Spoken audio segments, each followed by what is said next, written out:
Hi, my name's Clare Rae and I teach in the Masters and Bachelor program at Photography Studies College. Today I'm here to show you 5 tips for shooting creatively at home. So hopefully you can find some inspiration to continue your photography projects at home. So today you will need a scalpel, a ruler, a fabric or a sheet, maybe some tape, of course your trusty camera, and probably lots of other objects that I could not drag into the frame that you might want to search for as we go through. Okay, my top tip for shooting creatively at home is to look for the light.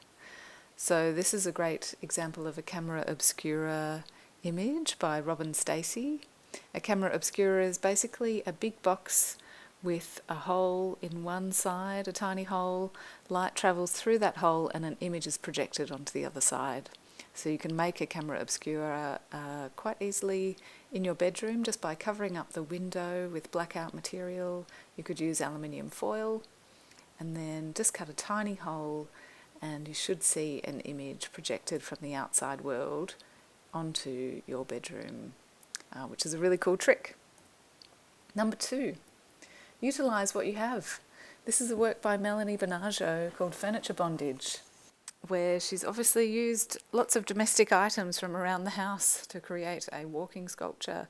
You can also make a sculpture, a kind of portrait of yourself based on objects that are meaningful to you, and make it into a sculpture and take a photograph of it. Tip number 3 is be resourceful. So when I get a bit stuck with ideas, I like to make collages with old test prints and test strips.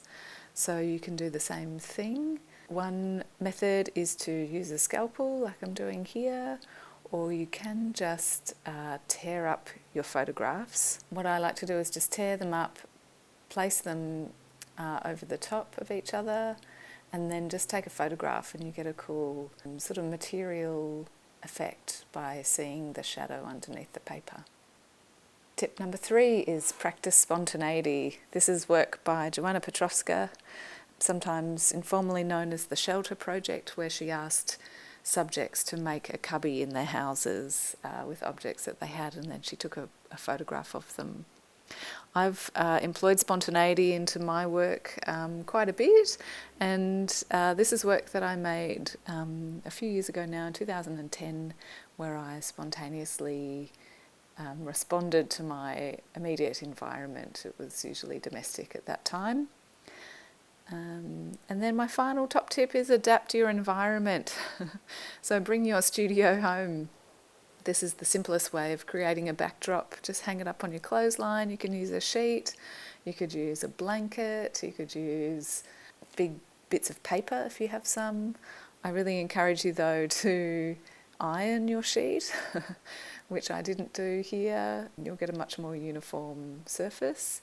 This is another attempt that I made today with a material called Tivek, which is available from art supply shops, and it has a bit more of a uniform surface. So that's it from me. Hopefully there's something in there that inspires you and encourages you to think outside of the limitations of just shooting at home. Thanks for watching. See you soon. Bye.